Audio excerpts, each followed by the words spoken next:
Pool B clash. All Blacks against Namibia on Sunday. Interestingly, the All Blacks are sitting third in the pool at the moment behind South Africa and Italy. However, they do have a game in hand. I would say they're probably going to jump back to the top of the pool after this game. It's going to be a tough task for Namibia. These guys don't have a huge rugby history together. Just that one game. And that was at the last Rugby World Cup, and in that game it was 54 points to 14.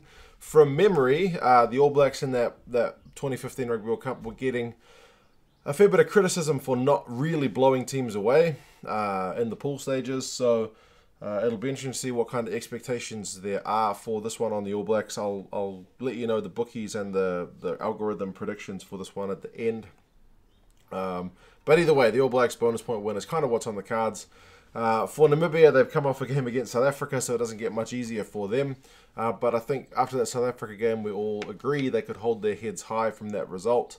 They didn't, disgrace themselves, so they'll be looking to do something similar here to try and just, hopefully get a try. Maybe, put in some good hits and have a good game of rugby. So I'll put the teams in the description so you guys can have a look. This is quite an interesting one, at least from an All Blacks perspective. The front row, Joe Moody is back. He was rested for the last game, so he's back. Codie Taylor starts and Nepo Laulala starts. Those guys were both on the bench for the last one.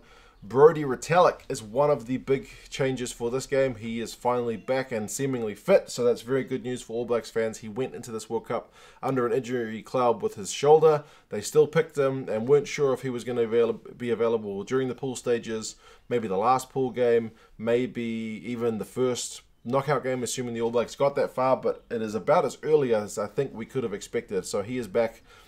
Fingers crossed he is 100%. I mean, he's starting, not off the bench, so that would indicate that he probably is. Sam Whitelock captains the side from the second row. He moves up from the bench.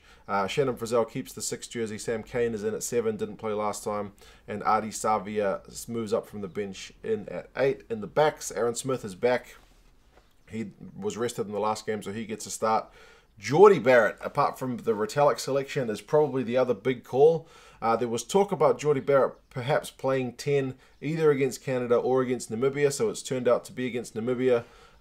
Steve Hansen said he wanted to keep the Richie Mo'unga and Beauden Barrett 10-15 combo going for a little bit more time. That's why he picked them against Canada, but I guess they both need a rest. This is a kind of short turnaround for the All Blacks, so Jordie Barrett, we've never seen him play 10 for the All Blacks. We've seen him play 14. We've seen him play 15. We've seen him in half the back line, especially for the Hurricanes as well, but never at 10. So this will be an interesting one to see how he goes. ALB is in at 12. Again, he was rested, so he's back in place of Sonny Bill. Jack Goodhue retains 13. Sevu Reece is in on the right wing. And I forgot to mention George Bridges in on the left wing as well. So both those, it seems like first choice wingers are back for this one, and Ben Smith is up from the bench to play at fullback. So that's kind of reassuring, I guess, for Jordie to have Ben Smith, like one of the most reliable hands, behind him at 15. The reserves. Dane Coles is back. Tuungafasi and Savea on the bench as the reserve props. Tuipulotu drops down to the bench. And they are having to manage the minutes of the locks pretty carefully because they didn't have Retallick for the first couple of games. Matt Todd down to the bench. Weber stays on the bench. Perenara is on the bench next to Weber, and he's essentially going to cover Jordie for 10. And Rieko Ioane is in at the final spot on 23. That kind of utility back and perhaps midfield cover as well. So, yeah, they did play on Wednesday. It's a pretty short turnaround, but you can see from the way they've picked the side, they are trying to manage that as best they can. For Namibia, they've made a few changes. Some of them are positional, and some of them are like actual playing staff. So Tromp is still there at 15. Klim is moved to the right wing. I think he was left wing last week, or was he in the midfield?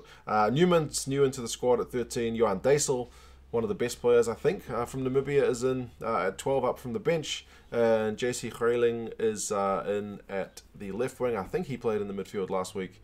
They've got a new 10 in Kisting, and Damian Stevens is in at 9, so there's no Yankees for them this week. He is dropped to the bench. He's like their all-time most caps getter. So, yep, it's good to see them rotating the squad up, though, because if you're going to go to a World Cup, you might as well give everybody a run, and not many times do you get to play the All Blacks, unless you're Namibia and you get 2 World Cups in a row, which I'm not sure if is a good thing or a bad thing, but it's a memorable one nonetheless to face the haka and whatnot. Forwards, Raider Myers at loose head, De Klerk at tight head, and Torsten van Jaarsveld, he's a familiar name. In at hooker, Van Lille and Uinivi in the second row.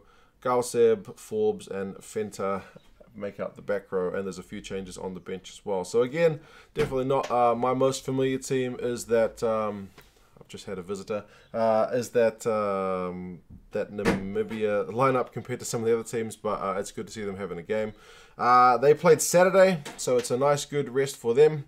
And yeah, they should be raring to go because it doesn't get many games bigger than this. As I said, they've only played once, and that was a pretty one-sided one, but not as one-sided as this one is predicted to go. The bookies have got this one by 70 points. 70. The All Blacks could have had 70 against Canada, but they were a bit lackluster at times, and well, they were sharp at times as well, but still. And the Rugby Forecast, the algorithm, has it by 69. So predicted to be very, very one-sided, this one. You guys let me know your thoughts on this game. How do you think it's going to go? That was my brother. I'm going to go have a word with him and see what he's up to. Yeah, I'll talk to you guys again soon. See you later.